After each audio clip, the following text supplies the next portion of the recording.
Good evening and welcome on a Tuesday night as May and the summer season begins. Welcome to Loud and Nerdy on a Tuesday. My name is JW Colwell. I'm joined as always by my good friend and, past life and now this life, Jerry Kamora. How are you tonight, Jerry? I'm doing well. How are you? How are things going? I'm one-armed, so I can't use this side of my body right now. So it's going to be a very exciting night, whether I can get all the comments in and how we're going to work things out. Got a lot of pictures tonight. But, I'm glad to be here. I think after this, I'll have some business towards the end of the show and let everybody know where we're headed. Start for June, because I think we're going to do some things, take a couple weeks off just so I can get fully functional. But I didn't want to leave everybody hanging. I made it through. It's very exciting. If anything goes off, you hear a noise, can't help you. It's just me. I'm now I'm one step closer to Iron Man or Darth Vader, depending on how you want to look at it. Couple things. It's Godzilla Kong Video on Demand Day for anybody who is interested or watching. You should. It's good. It's fun. And it's just like a Saturday afternoon with your kids. Let's see. Good evening, friends. Thank you, Ken McKernan. Good evening. I hope you're feeling better. I know you missed last night. You said you were sick. I hope you're feeling better. Boys, and then claps. I assume it's claps because Kyle's not here. Like I every time Raven comes in and she's very happy, it's usually because Kyle's not here. Well, a couple things. Well, we got some people, in. By all means, drop us a line if you want to chat about something. Or also, if you're here and you like the show, please subscribe to our YouTube channel on the Indie Escape Network. You find all of our stuff there.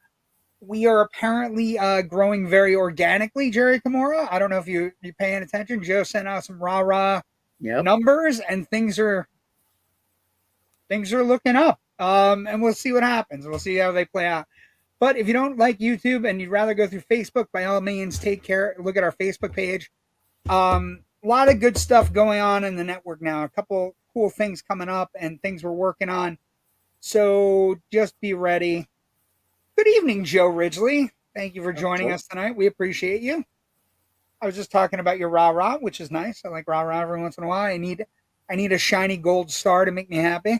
I think we have to start, if we're a pop culture show, and we did talk about it a little bit on Generation Movie last night, but we are getting to Skyfall. Skyfall is massive.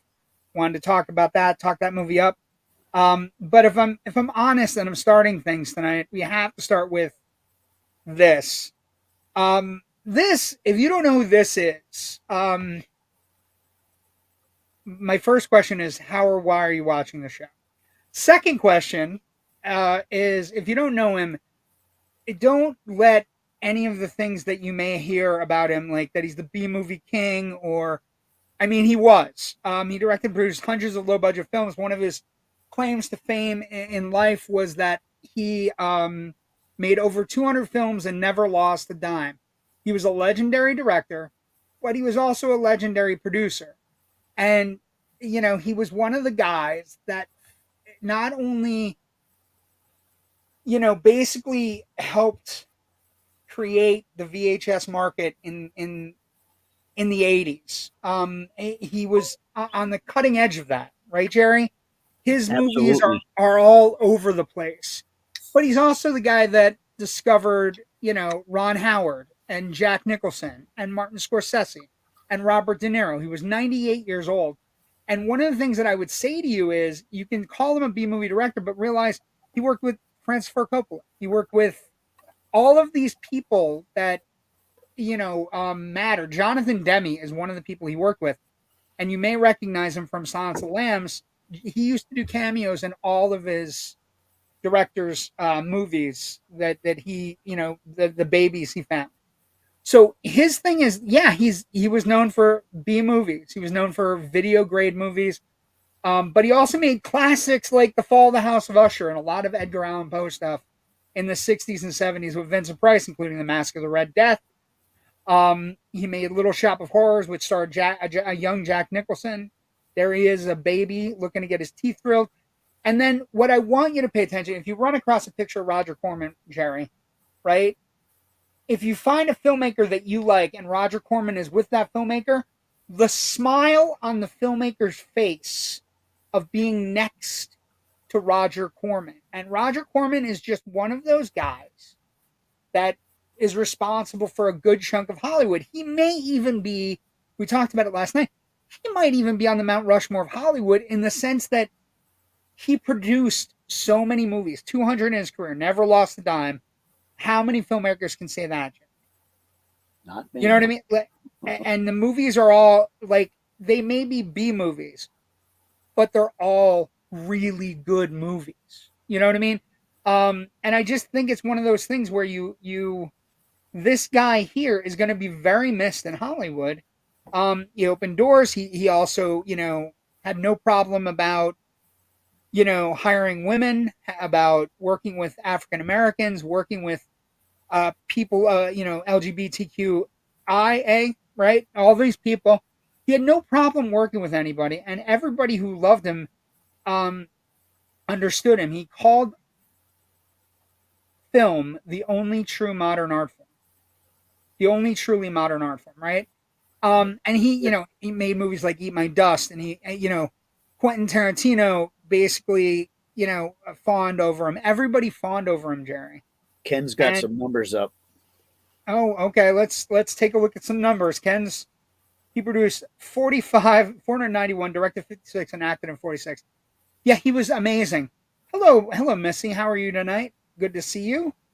Oh well, as go Missy, so goes this man, Kyle Defina. We'll put you back where you belong. There you go, where you're supposed to be, upper corner, so that Jerry can hang out in the basement. But right. We're talking about Roger Corman, Kyle. Do you have any feelings about Roger Corman? Do you, did you watch like old Roger Corman movies? Like, he was a drive-in king in the 60s and 70s. He also made an 80s movie called Frankenstein Unbound, which didn't do well and wasn't well reviewed. But I got to tell you, Jerry, it's a modest one of my favorite movies. Like one of my favorite 80s. Yeah, Death Race 2000. And Jerry, I think you not to give out any spoilers, but we're going to be talking about Roger Corman executive producing, I think, From Your Basement later. So we'll get there. But he was just one of a kind, and he was nice. There was not a bad word to say about him, right? And in Hollywood, that's a hard fucking gig. You know what I mean? Not making 400 million, doing all these movies, and not have anybody have anything bad to say about you. Can you imagine? Can you imagine? Working on 491 projects in your life and never having anybody go, God, I can't fucking stand this person, right? And I, just reading about him, the fact that he started stuff with Arkoff, Sam Arkoff with American International Pictures, and then he was still producing movies in his 90s.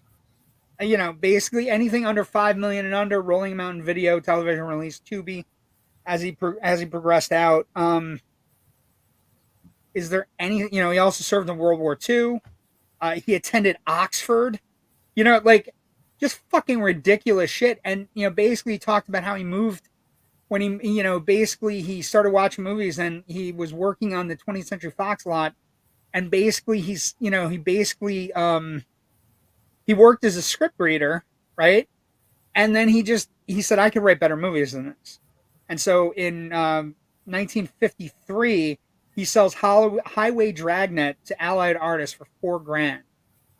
And then from 55 to 60, he produced or directed more than 30 films for AIP, all budgeted at less than $100,000 and produced in 2 weeks or less. Westerns, horror, teen movies. You know what I mean? I think the loss is unimaginable if we don't have Roger Corman in our lives. That's all I'll say on this. Let's get some comments. Love it or hate it, you gotta love him. You gotta recognize he did in '55. He did the Fast and the Furious, which then they sold. Yes, he got scratch for giving the title up. That's how much of a genius he was. Damn, I thought you said Kyle wasn't here tonight. Laugh out loud. That Said was he was going to last be late. 2 weeks ago. 2 weeks ago. Hello, Yeah. wifey.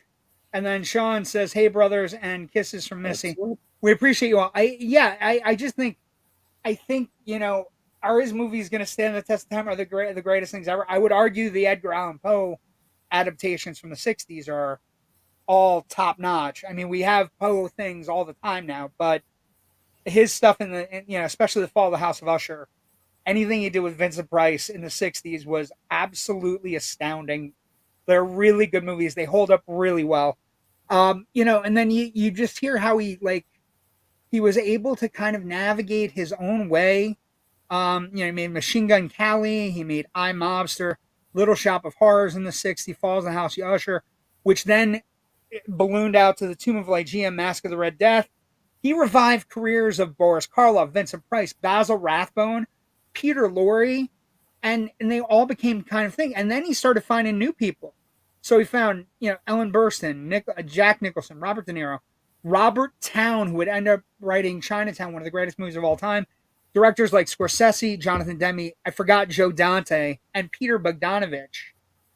He also has an incredible movie, and Rich was talking about this last night, called The Intruder, which is absolutely an interesting film to seek out. It was denied the production code, so it could never be released. Very few bookings, but it's one of those movies.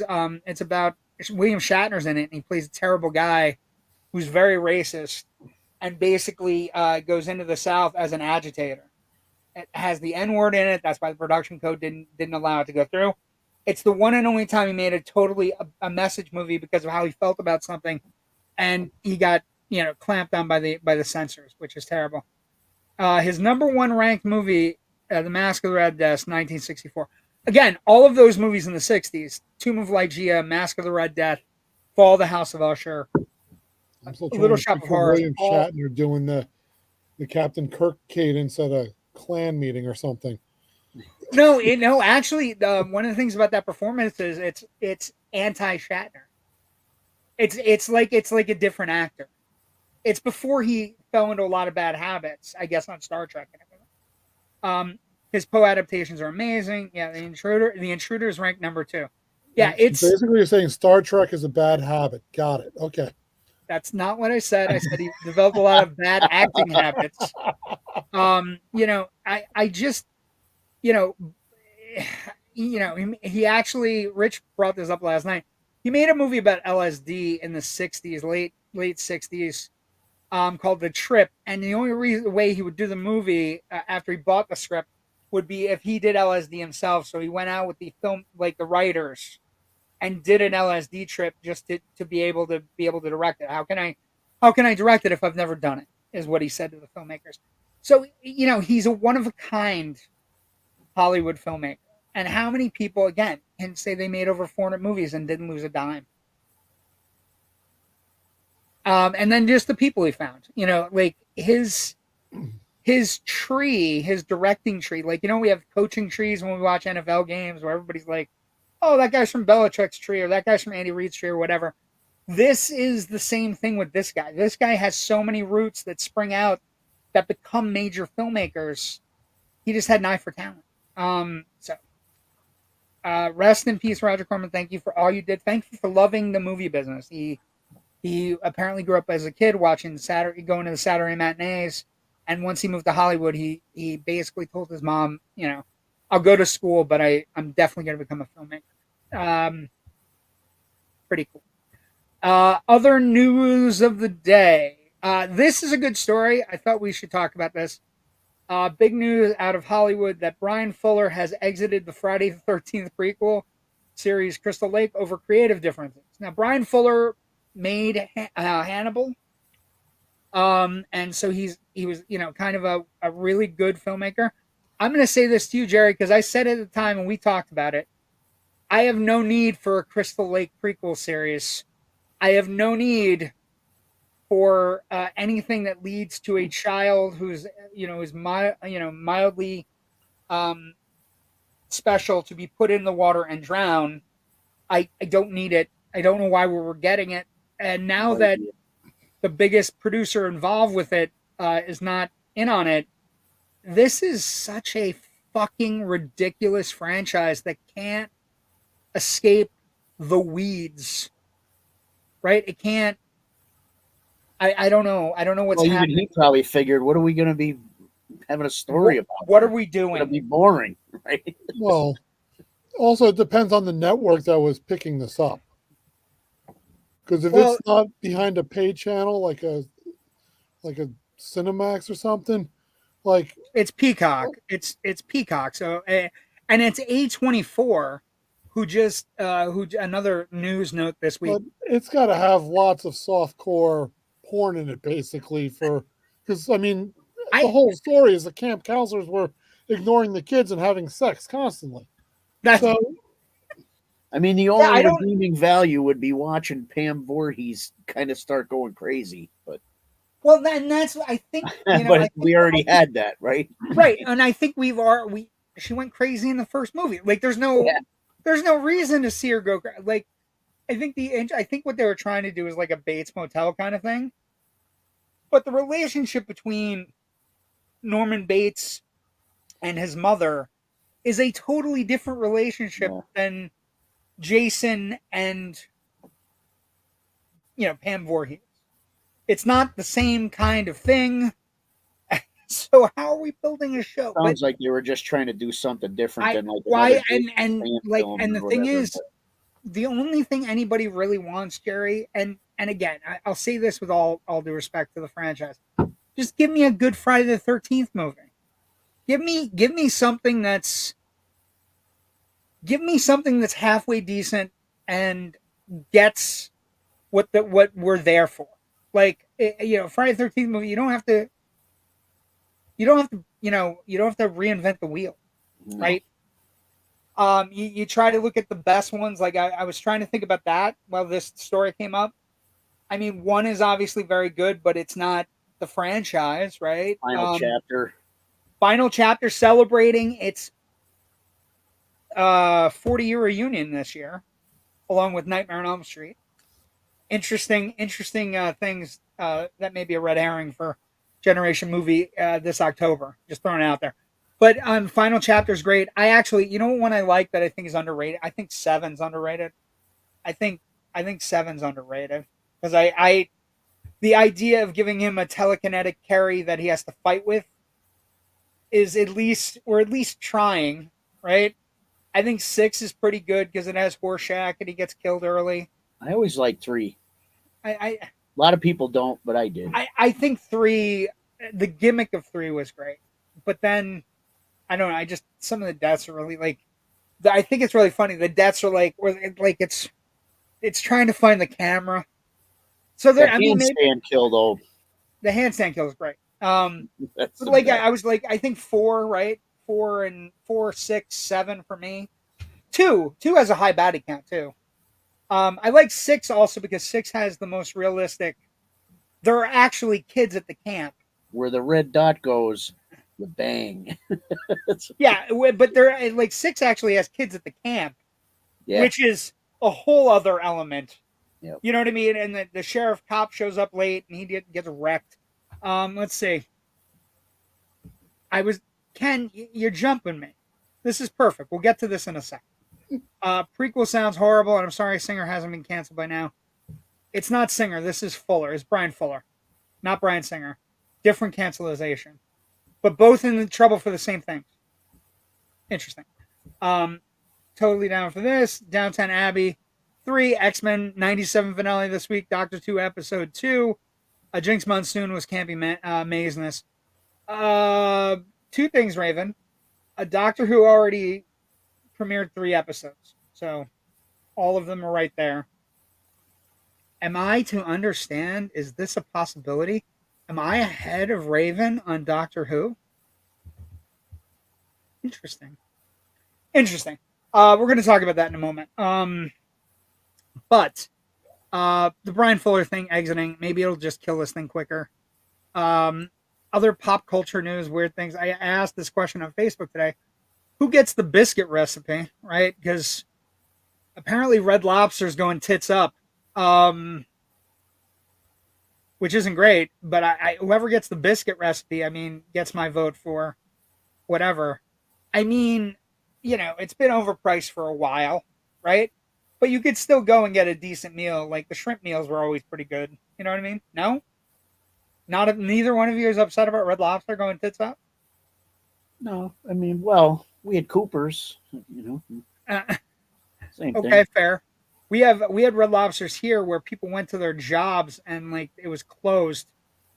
So, and then there's a company down here in Florida that's selling all of the material. Anything you want to get your hands on, you can literally buy every piece of a Red Lobster in its entirety, the entire restaurant, what's inside of it. That's how bad the auctions are going to be down here. I want a lobster tank. Full one. I wonder what they did with the lobsters that were still in the store. Well, They're like for sale. You just cooked them. Yeah, but Save the rubber bands. Serious. We had people. There were news stories on our news down here where people went into their work one town over. We had one close in Daytona Beach, and then we had one close in Sanford, which was like an offshoot town of ours. And the people went to work on Tuesday morning, or yesterday morning, and the place fucking. This location is now closed. Bye. And then when they called the human resources number, they were like, "Oh, well, we're not accepting any applications at any of the other places. We'll contact you about your exit package."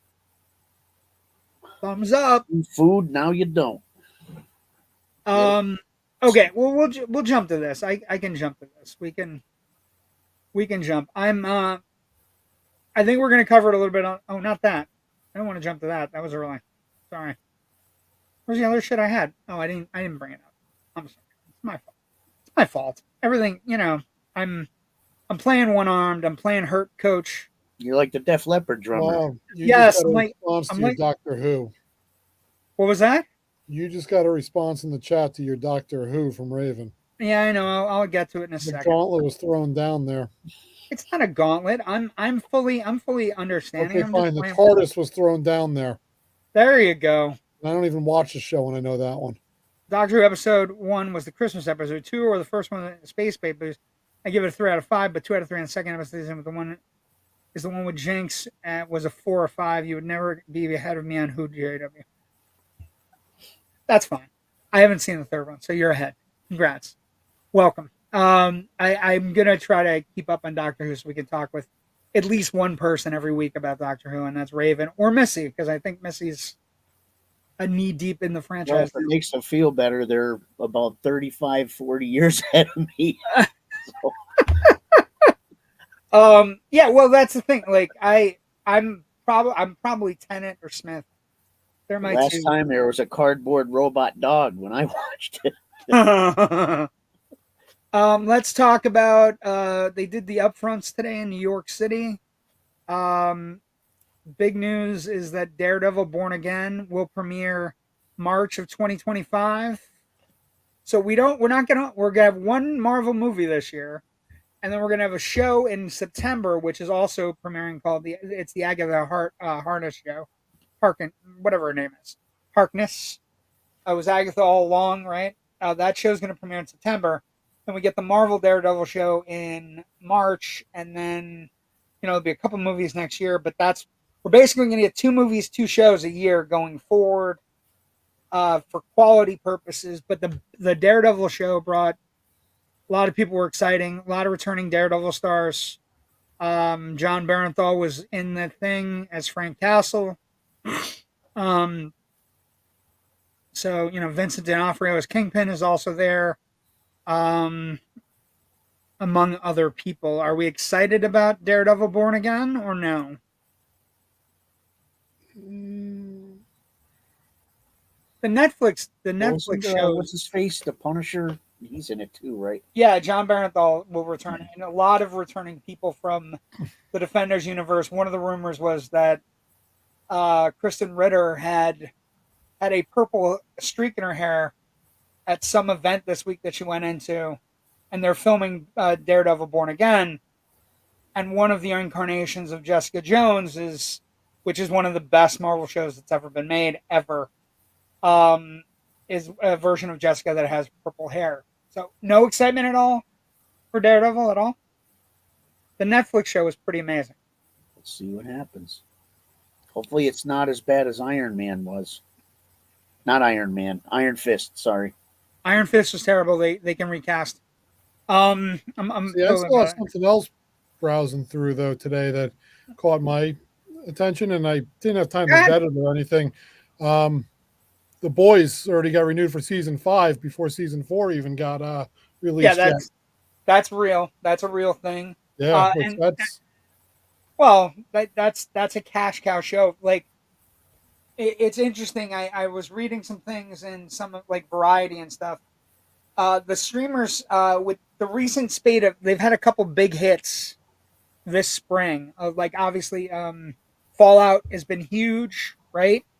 But also Percy Jackson and the Olympians did very well for Disney Plus. X-Men 97 is doing very well for Disney Plus, right? And get this, if you make good shows, this is going to come as a shock to many. If you make good shows, people will subscribe to your service, stay on with your service, and watch other things. So you mean they're not following Netflix plan of get everyone hooked on a show and then cancel it? Yeah. Why? Well, not only that, but also Netflix's plan, which is just to buy anything that's anything and just throwing it in your, like, have you ever, I'm sure you both have gone into Netflix and you get like, we think you'd like this, and you look at it and you go, how? Why? Why would I like Why would I like that?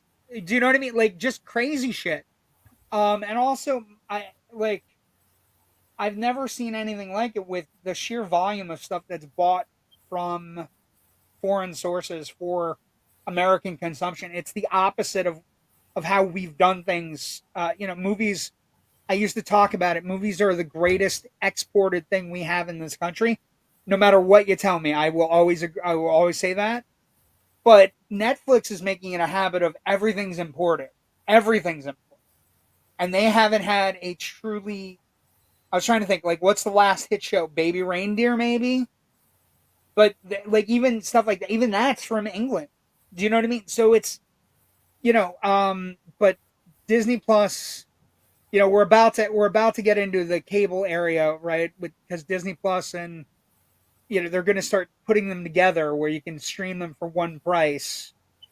Comcast is doing one with, I think, Disney Plus, Netflix, and Peacock. One price for all three. That is in turn, I think that's a response to the Netflix, Apple, Paramount streaming bundle that we're about to see. So we're gonna become cable again. Thanks, you fucking ruined it. And I blame Netflix more than anybody because they spent more money on absolute trash than any other streamer, and they're making more money than anybody else. But think about it. Whenever Netflix does something, all the other streamers have to do it. Like password thing. We're gonna charge you extra if you have a person that's not in your house. Netflix did it first. They fucked us all. Now everybody's doing it, and so it's a terrible, terrible thing. Let's see.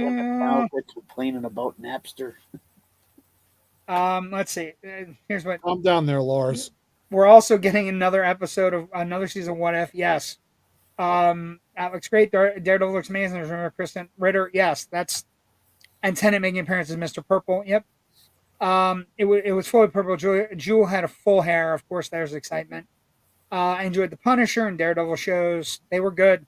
Daredevil and Punisher, probably the two best shows. Although the Defenders miniseries was good too. They don't recast Colleen Wing. She was an amazing actress in Iron Fist.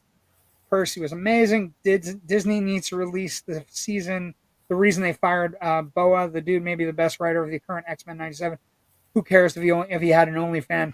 That's a big deal for Disney right now. Disney, I know this is going to sound weird, but Disney has to be very careful with who they associate with, because OnlyFan.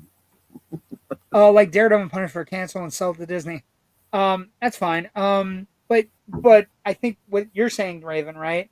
If it is an OnlyFans situation, Disney has to be very careful because remember, they're not only fighting for market share, they're fighting in Florida, and Kyle knows this.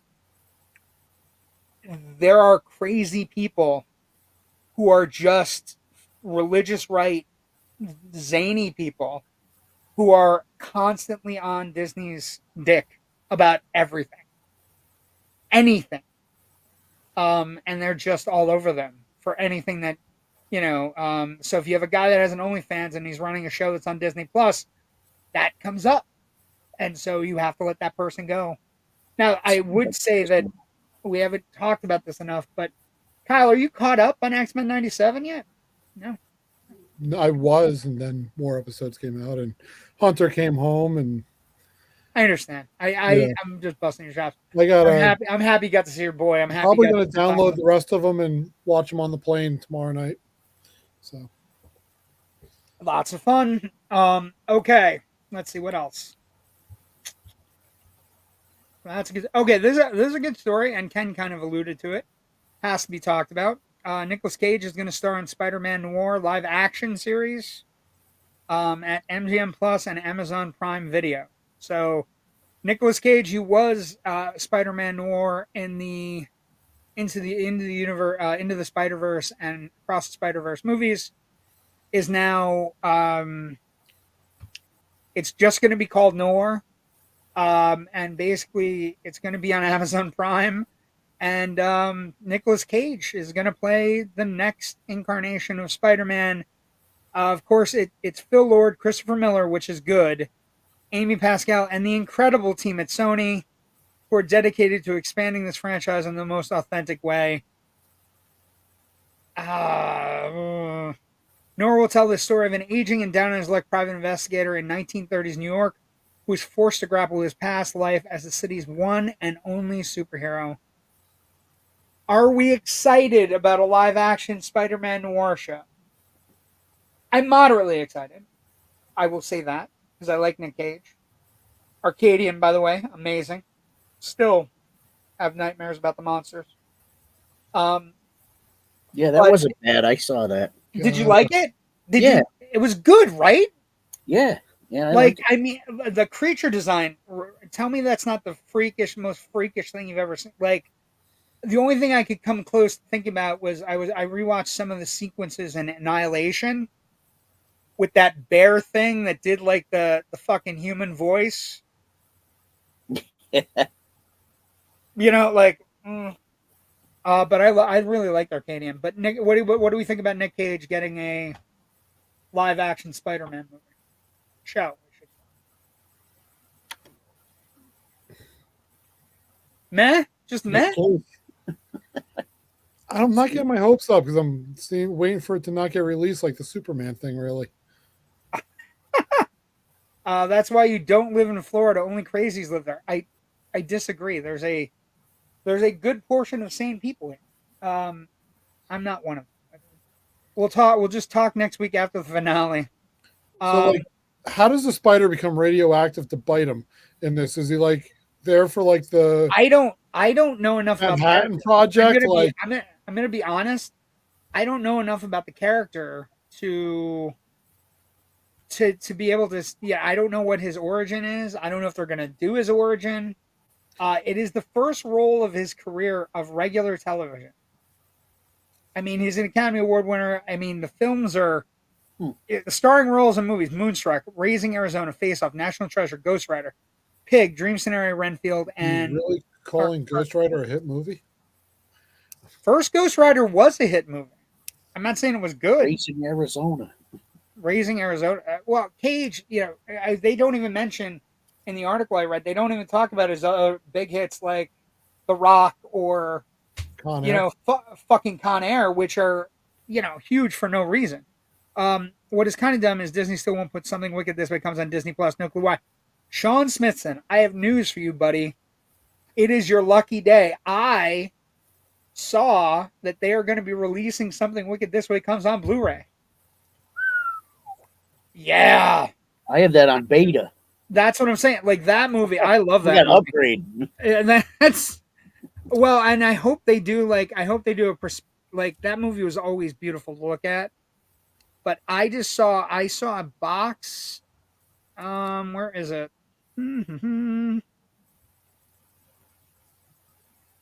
Hold on, give me 1 second. I'll find it. Um, uh, I don't know when it's coming out, but I did see a box. It did have the boys on it, right? Jim and Will, and it's Blu-ray because it hasn't been released. You know, I there have been lots of things that they might remake it. It's been, it's just one of those movies that just it was during this serious Disney time, but I hear rumors that they're coming out with on Blu-ray very soon, and I think that movie will do remarkably well on like on disc if it comes out. There it is. There it is. That's is that beta? No, Blu-ray. first time on Blu-ray. First time on Blu-ray. There you go. So there you go. Something nice, something wicked this way comes. Great movie. Spider Noise is amazing. I think Cage's gonna bring Crazy Camp to this. Yeah, I think Spidey Noir. And then Kim McCurry, 1930s. Maybe Spidey can meet up with Dick Tracy. Different companies can.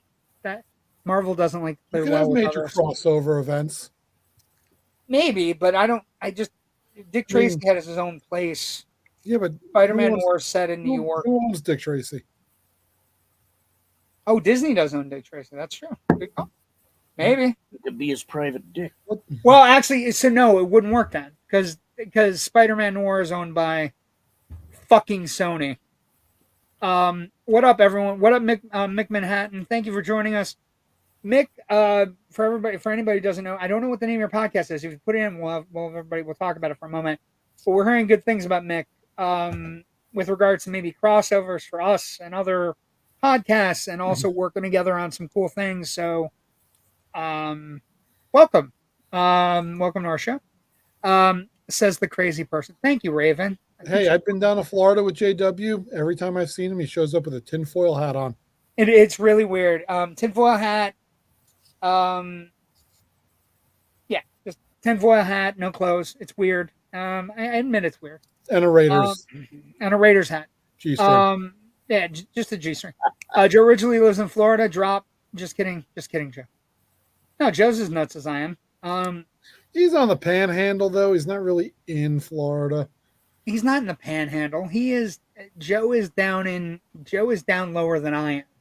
So he's in a worse section. Please. He told me no, he's not. He's not in the Panhandle. He's trying to fake it off like he wasn't as bad as you. Of course he was. Nice. I have it on Laserdisc. Oh, there you go. That's nice. Another bit of proof. And Kyle visits there too much soon. Again, crazies. Best thing about Nicolas Cage is he owns Action Comics #1. That is a cool Nicolas Cage feature. I don't know how well it's going to go. If you say Amy Pascal and Sony to me, I get very nervous about any Marvel project. They, of course, have the upcoming Venom, The Last Dance, and the aforementioned Kraven the Hunter that looks fucking abysmal. And so they just make things to make sure that they don't lose the license. So I'm a little bit nervous about that. I will say I do like the new Doctor, Ncuti Gatwa. Very good. I like him very much. I think that's going to be exciting, fun, and pretty cool. What else? We're 40 minutes in. We're doing well. I think Kraven looks better than Madam Web. Everything looks better than Madam Web because Madam Web's already out and it already bombed. And it's already ruining careers. That is an interesting thing that you mentioned. Madam Web. One of the things that's happened is the girl that's in the Sydney Sweeney, who's making a big name for herself right now.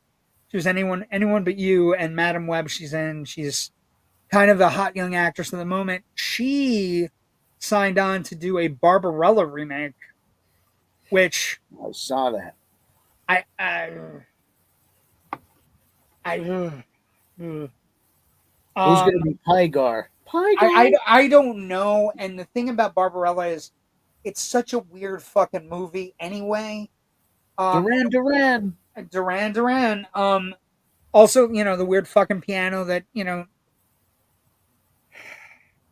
that You do it sexually the pleases old her. way? Right? The old way. I know I nothing just, matters. I don't know why we're trying to remake. Although Edgar Wright is attached to direct, I don't know why we're trying to remake Barbarella. Like, and if you say to me like, well, every generation needs its Barbarella, does it? I mean, every generation needs its Planet of the Apes, and now we have another Planet of the Apes movie that's out there kicking ass and taking Yeah, but names. Barbarella was what, 60? 68, I think 68. it is. Yeah. Hold on, let's 68. 68. I was right. There you go. Boom. Knowledge drop. It was directed by her husband, and it was sexy and fun. And can we do a sexy and fun sci-fi You movie had right mini now? ankle biting robots. I mean, come on. Yeah, it's a weird movie, and She laid are down with we? Pygar in a bird's nest. That's what I'm saying. Are we? Are we gonna embrace a weird, kinky, sexual sci-fi movie in 2024? Is that something everybody goes, sign me up for? Wait Or till they put her in the pleasure machine. that's what I'm saying. Like, but I mean, she's easy to look at. Anyone but you, I will say, as a romantic comedy, is pretty good. It's got Glenn Powell in it with her, the kid from Maverick, the kid from the second Top Gun movie, who's also in Twisters coming out very soon. Um, uh, you said his name correctly. I have no idea how many interviewers stumble over his name. Thank you. Thank you. I try to be good. I try to be good, Raven. I try to show up on Tuesday nights when I can, when I'm not, failing heart wise, and just be able to deliver the names properly. Kyle, what other stories do you notice this week? I haven't. I know you're busy and you've been No. rushing around. And anything else catch your Boys, eye?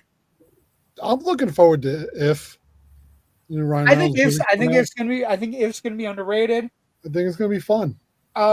Let's talk box office a little bit. Kingdom of the Planet of the Apes. I know Ken and I had a little. Ken and I had a little thing in the Loud Nerdy group where he basically said, "Do you really think it's going to make like $50 million?" And I said, "I think it's going to make well over $50 million."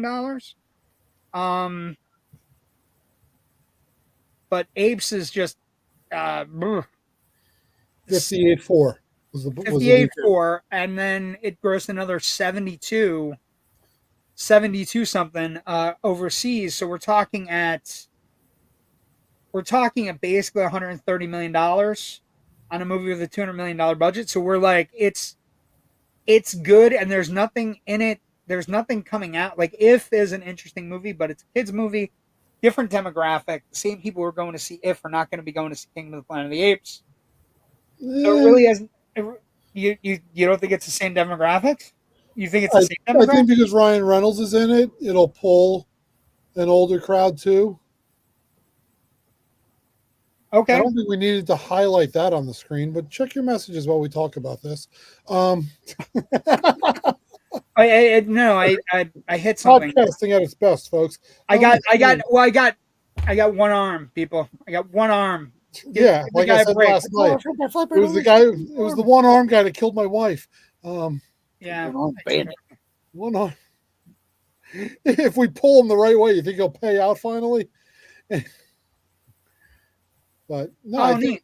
I think with Ryan Reynolds being in, if it'll attract, people like your old co-hosts that would go see anything that he was in that demographic. Yeah, but do you think my old co-host who would say anything and go to any Ryan Reynolds movie and basically want to have his baby? Do you think he's going to show up to this movie about imaginary friends?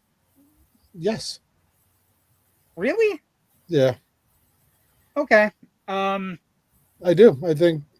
I mean, how many of them I showed just up for Ryan Reynolds' Pikachu? not as many as you would think. We're Like it did waiting. okay, but it didn't do great. I think Apes stays close to one. I don't think Apes drops that much. I don't think Apes drops until I think everything gets crushed. I think we're gonna have a month like we're gonna have an interesting monsoon Memorial Day weekend because I think Furiosa is gonna do very well, and I think Garfield's gonna do very well. So I think it Oh, of might course, be Garfield's going to do well. well no Garfield will no do but even better if we have bad weather in most areas. well but I think everybody at this point early were thinking Garfield was gonna suck balls and nobody was gonna go see it, but Garfield is cleaning up around the world. Garfield's already grossed like almost $50 million worldwide And every before it hits Amazon package that comes out has Garfield's face on it. every well actually here's fun tidbit of the week. It is the first and only time that Olive Garden has done a movie package, right? The kids went. They got pushed Garfield lasagna plate. They got pushed a Garfield kids meal. They had a Garfield book. They had a Garfield like they came home from Olive Garden with more Garfield shit than I've ever seen. Since fucking people had the phone. You know Now, what I the mean? real Like, question is, do they hate Mondays now? I, no, um, I they hate Mondays every time. Every school week. Every day Everybody. is Monday until Saturday. You just number them. Yes, until summer. But yeah, I mean, I think it's an interesting thing where you basically look up and you go, Hmm, "Hey, does that's the interesting, how Joe. do you think this movie's going to do well?" Right? Let's see a couple things. Hides her face, laugh out loud, and then she says, "Grr, Pratt is not Garfield. Grr." Here's the thing, Raven, and this will be a terrible thing to understand. As you get older, your actors aren't necessarily who people associate with the. So, for my nephews, Chris Pratt will always be Garfield now. Sad but true. Um, so I just think this box office early is going to be this summer's box office has been a little bit down. Fall Guy didn't do great, but we weren't here last week for that. But Kingdom of Planet of the Apes kind of picked things up. I don't know if If's going to hit IP. I know everybody goes. I know we talk a lot about making original movies and stop remaking things and all this other stuff. But when somebody puts out IP, it doesn't always do well. I mean, unless you have like something that's like an IP that kind of creates itself, right? Where like something like you know, I don't know, like a Terrifier franchise, which basically comes out and kind of like creates its own business, and then it creates its own sequel, and then now we're getting a third sequel, and it's kind of just it's like a an organically grown IP, right? It becomes its own IP, right? But something like If, which has no basis of anything except John Krasinski making it up, and John Krasinski being solid, and Ryan Reynolds being solid, and a ton of actors playing imaginary friends, does it have enough to kind of get in there and get into the zeitgeist? I don't know that it can. Um, the only genre right now where like you have that kind of IP where it can kind of create itself as horror, like I said with like Terrifier or like last year with Smile. You know what I mean? Like they create their own. They make a movie and it hits, and then it creates its own IP, right? It jumps off. So something to think about. But yeah, Apes is doing very well overseas as well. Um, it even opened number one in China. It opened number one in Korea. It's doing very well all over the world. Um, Also, I do want to talk about really quick how great Star Wars: The Phantom Menace did. Star Wars: The Phantom Menace, just so we're clear, of the last 2 weeks in theaters, has grossed an additional $10 to $20 million, which for a movie that everybody fucking hates, that's pretty damn good. That's a pretty Everybody impressive loves a play. good pod racing. Everybody loves a good pod race or Darth Your Maul Jar Jar, man. You got the Jar Jar. got the Jar Jar. Lisa, I know watch it that again. I just don't think his voice works for government. But yeah, but you realize they've been re-releasing movies all year this year, right? And Phantom Menace is by far and away the biggest re-release of the year. Alien did like for Alien Week from from 4/26 through May 1st. Alien did like $2 million, which is I think for a movie that's very old, right?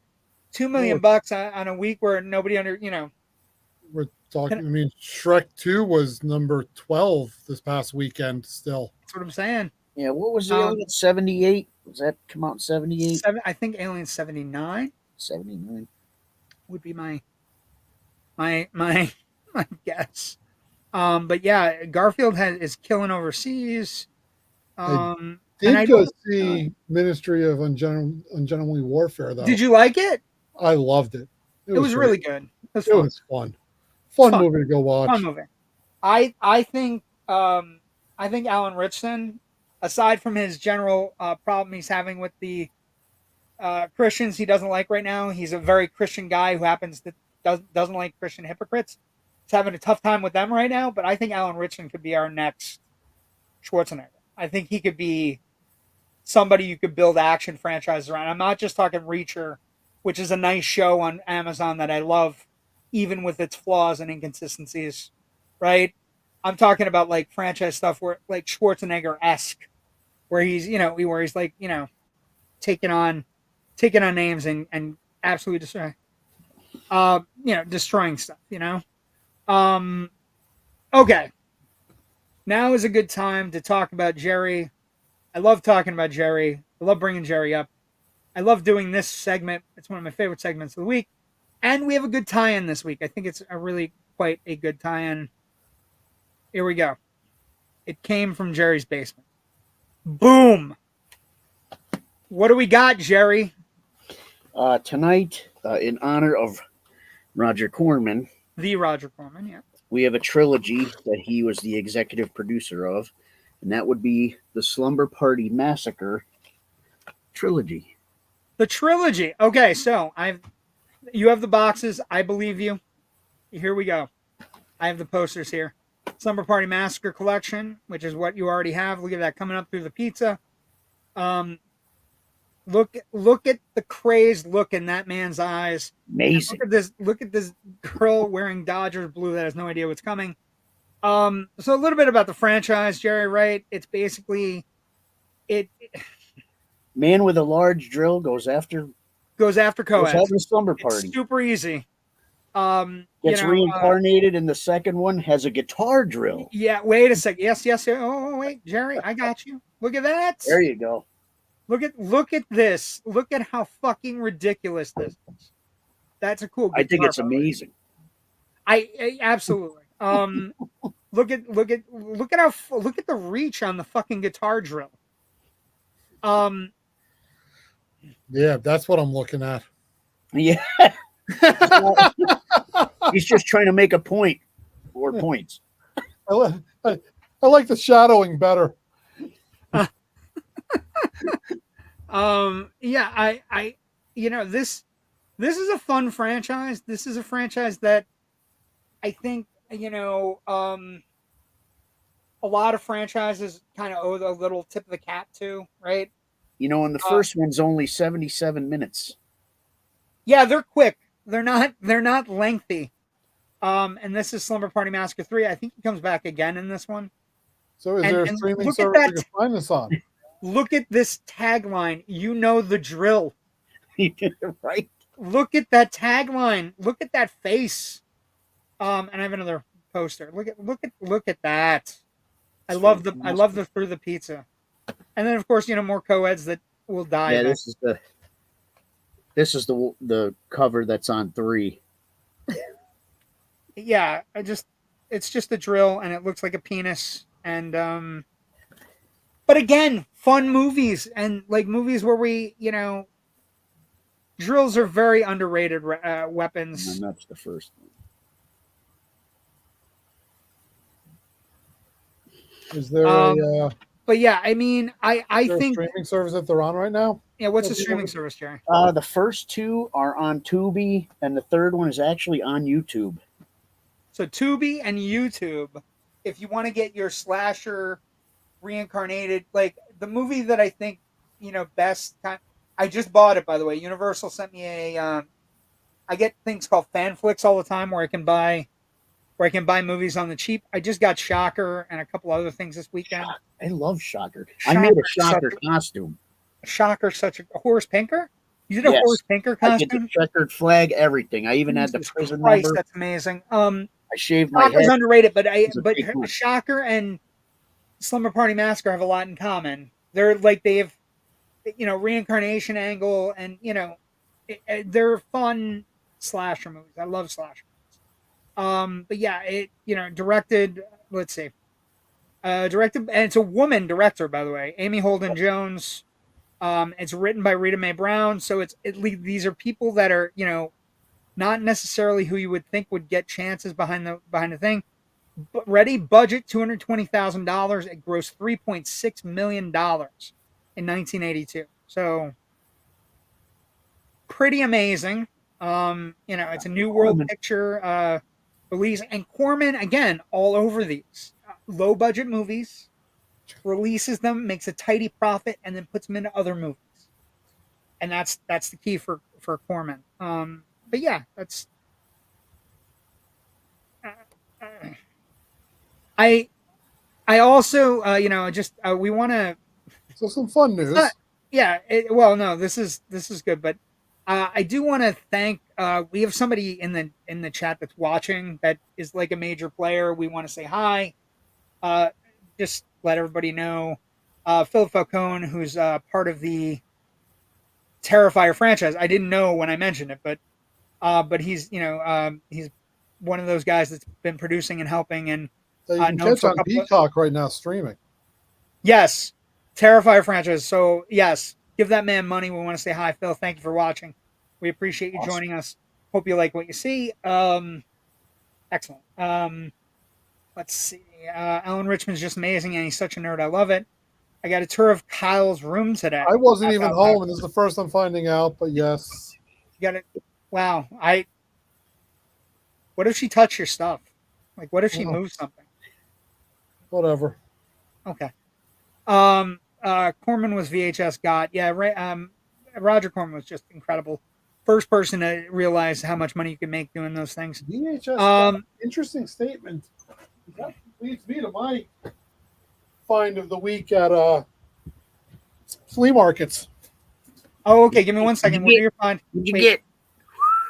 Ooh. I have one of those, I think. Just so Special edition trilogy on VHS. Yeah, but just so we're clear, that's not the right one. Wait, let me see which one. That's the gold one. That is not letterboxed. I like letterboxed. I know, but still. Yeah, but it's nice. It is nice. On the find. Wait, this is the one that I have. Which one is this? Oh wait, hold on. No, What's that's a really old one. I used to have the blue box. Do you remember the blue box? This one opens up from the. Oh, that's nice. They're not in letterbox either, I don't think. Let's see. Hold on.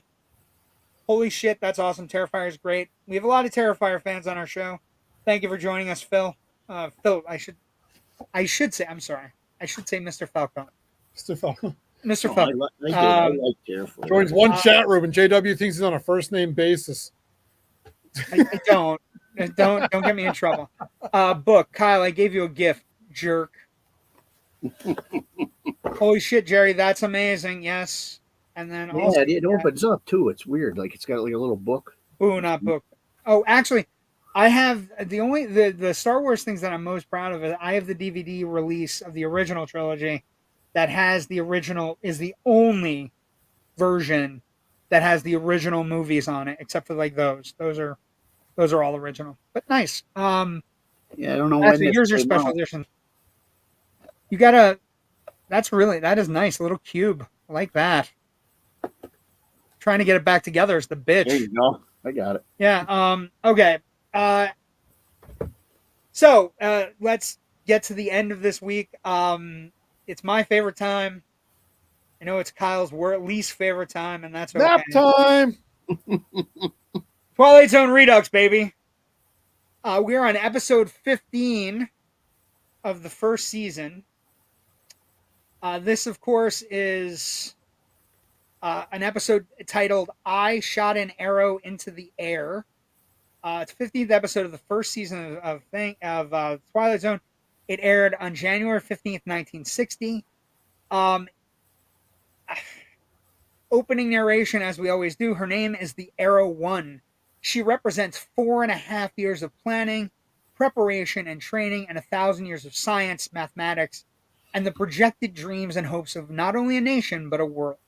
She is the first manned aircraft into space, and this is the countdown. The last 5 seconds before man shot an arrow into the air. So it's a really it's an interesting episode. It looks a couple things. It looks like they had a moment where basically they got, it looks like stock footage from NASA at first, right? It's really cool, and then they do a couple sweeps through and maybe use the same thing twice in the edit, and then all of a sudden they walk their actors into an area that looks remarkably like the area that we were just looking at. And it basically, the scientists talking about, like, we've lost track. We don't know where the rocket went straight up, and then we don't know we don't know what happened. We don't know what happened to the fucking arrow. We don't. It's called the Arrow One.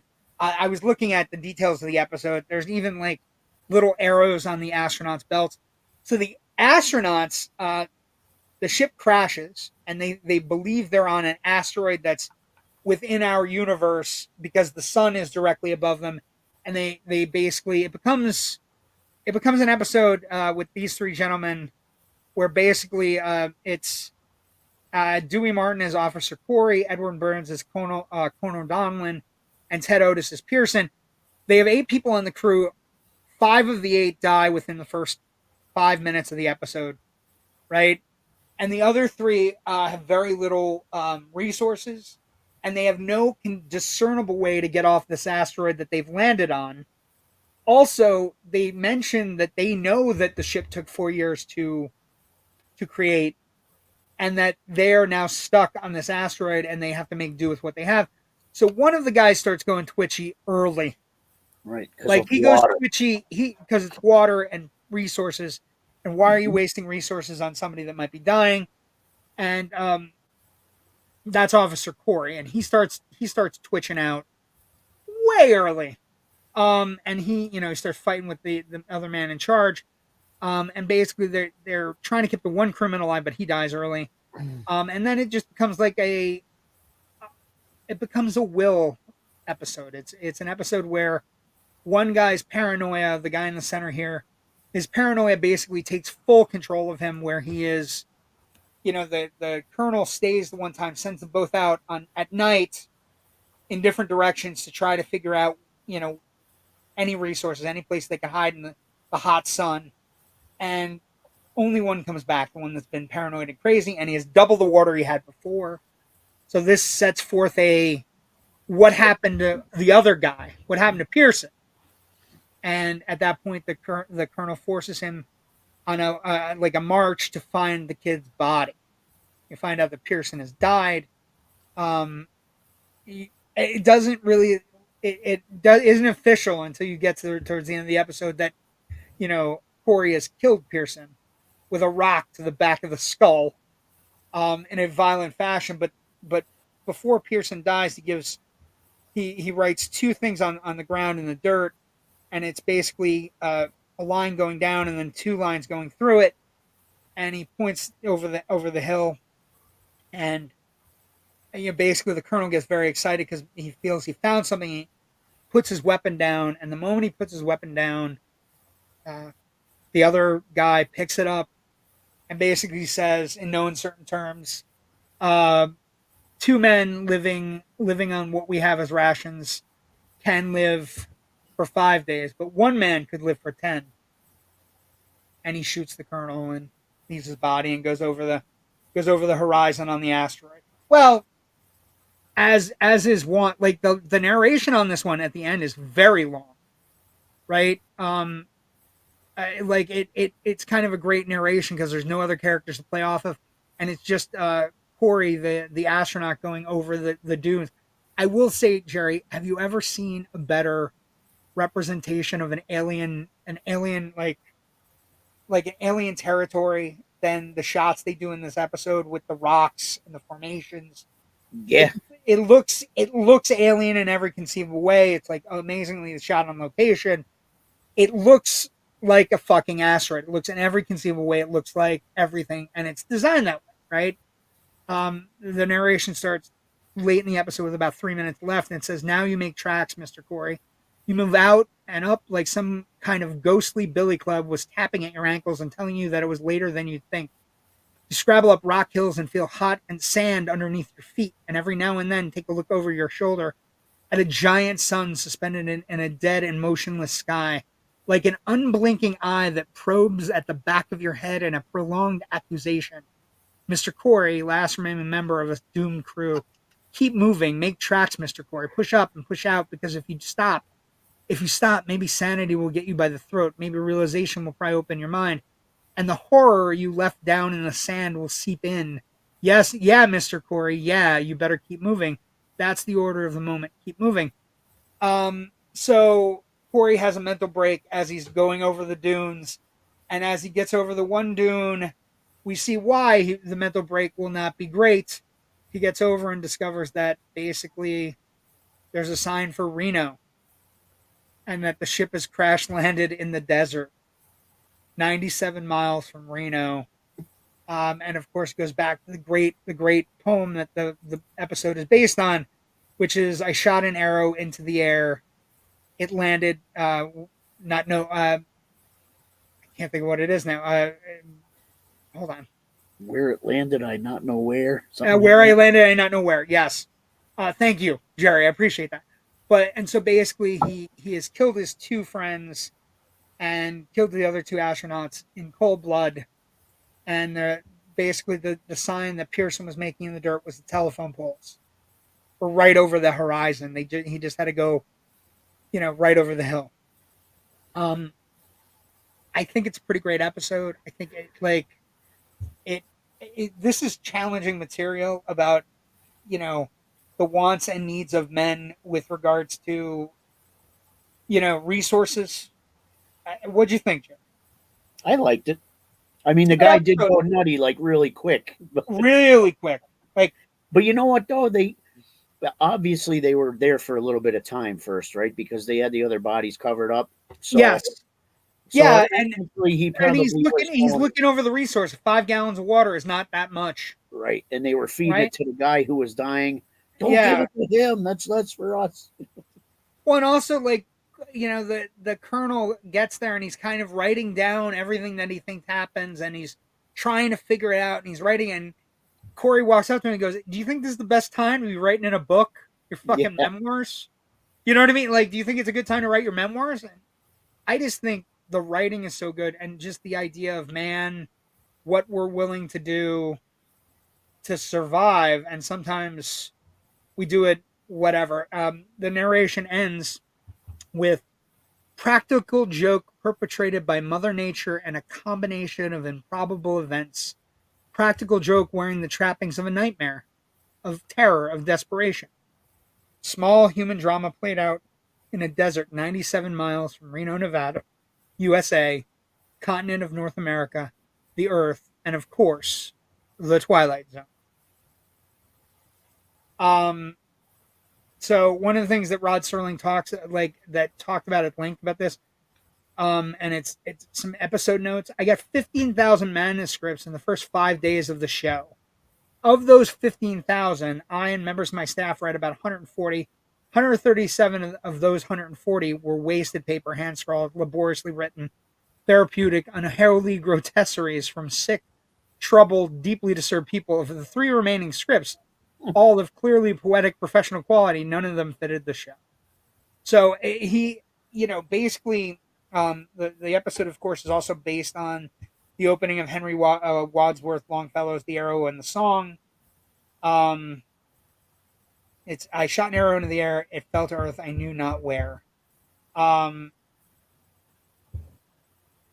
I just think there's so many things. Now, next week, Jerry. Next week, I know you heard the title for next week, Jerry, and I know you I looked at already it. watched it. You already watched it. Okay, I did. I was very close to watching it today. I did. I watched Next week's episode is titled "The Hitchhiker," and when I tell you I have seen this episode, I know this episode. it. The sheer volume of things that are derived from this fucking episode of the Twilight Zone is innumerable. Like it's a whole franchise. I shouldn't have raised my arm just now. I was hand talking. I was kind of getting Creepshow 2 vibes a little bit. Yeah, well, Creepshow 2. Yeah. Right? There's elements of that, right? Yes, the next week's episode is one of those episodes that so many things are based on that you can't even fathom. Like, just episodes of things, and it's been redone at least a dozen times on Tales from the Dark Side, on Tales from the Crypt, like in pieces of it, in various incarnations of any of the horror shows you watched as a kid. So a couple comments. Let's see. That's really cool, Jerry. Ooh, pretty new graphic. Yeah, we've had the new graphics. I made them. I made them for Jerry and I made them for myself. I will if Kyle is gonna do the thing where he does fines, I will make up a graphic. Do you want a graphic? I'll make up a graphic for you. I'm graphic enough as it is. You are graphic. Graphic should cover Kyle, not Jerry, as Jerry cares about the segment, and Kyle just sleeps. Ouch, that hurts.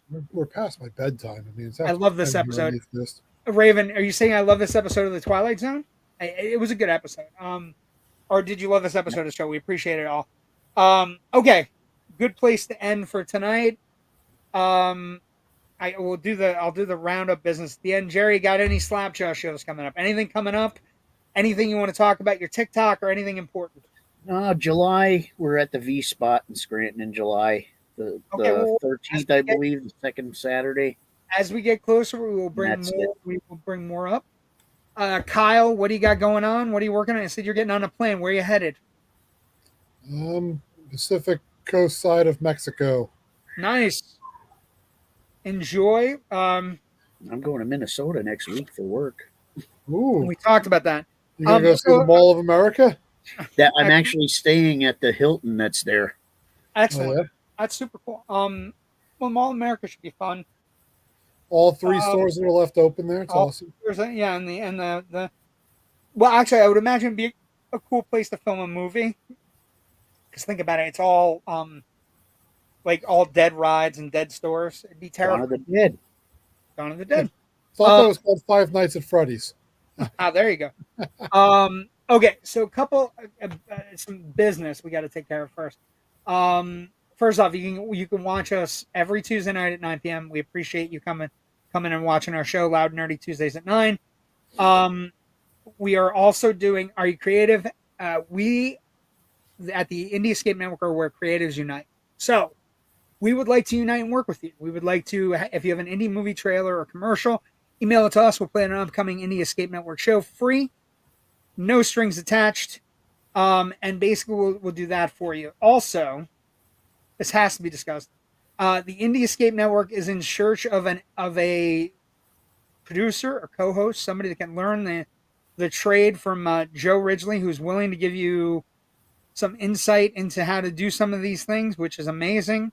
He's really good at it, and I can't stress enough how much you can learn from Joe in the sheer volume of things that he knows about how to do things and whatnot.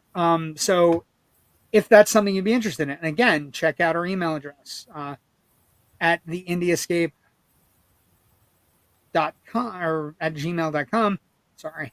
And so just something to think about and do. You can also check us out on all these places: Facebook, YouTube, Instagram, Threads, TikTok, X, or Twitter, or whatever the fuck he's calling it today, IMDb, where we all have pages.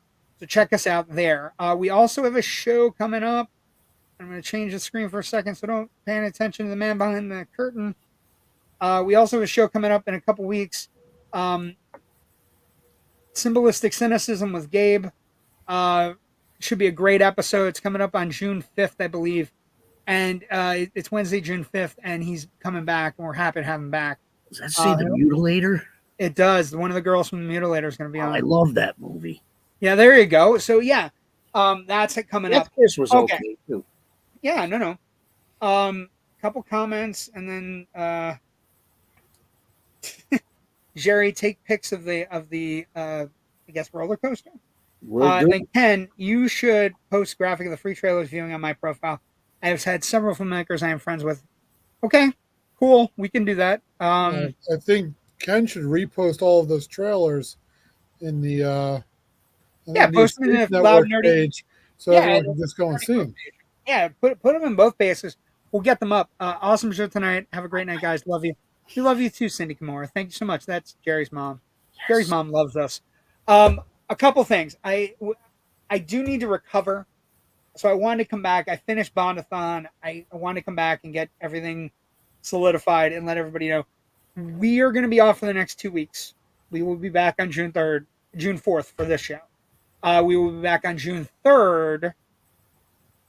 Well, June 4th for us. June 3rd for Generation Movie. We just finished Bondathon. We have some good episodes in the can. We did Skyfall. World is Not Enough. Never did Goldmember. Never did The Spy Who Shagged Me. Yeah. Jesus, I hate you so much. I hate you so much. So much. International man of We'll be back on June 4th. Behave. I need a couple weeks rest and get everything solidified with my new friend in my chest. So I appreciate everybody who can. I saw the movie pops out of the diner. Hello, my honey. Hello. Hello, my baby. What does number 2 work for? It's Spaceballs, by the way. And just so we know, what did he have? He had the special. We'll take the soup. But thank you for being on. When we get back on June 4th, it'll be The Hitchhiker, the 16th episode of the Twilight Zone. We'll have all kinds of film news. We'll talk about some movies. I do want to give out a quick movie thing that people should watch. 2 things they should check out. First off, you should be watching X-Men 97. But if you have Netflix, I'm going to recommend a movie called The Bricklayer. Aaron Eckhart, who played Two-Face in The Dark Knight. It's basically a really good, well-done, Taken-esque movie where he plays an ex-CIA operative that has to track a madman who's going after CIA people, trying to embarrass the CIA. Pretty cool. Bricklayer on that. Also, Bodkin. And there's a show on Netflix called Bodkin. It's got Will Forte in it. Basically about a podcaster who's down on his luck, who's trying to reinvent his podcasting fortunes. Us. And then basically what he does is he goes to a small Irish town where 25 years ago, 3 people disappeared during a Samhain festival. So during a Halloween festival. It's fun. It's got only murders in the building vibes. I really liked it. It's got a great central mystery. Things dovetail out of control. And as anybody knows, if you go to a small town, asking a lot of questions is not the best way to get liked in a small town. But thank you so much. And then Ken said, watch Turtles all the way down on Max. Heard a lot of good things about that as well. So we'll see everybody in a couple of weeks. Thank you for joining us tonight. Again, a big shout out to Philip Falcone. We thank you for joining us. We appreciate it. Super excited about Terrifier 3 and your Christmas with Art the Clown. We'll see everybody in 2 weeks. Thank you for joining us tonight. Stay safe and have a great night. Bye, everybody.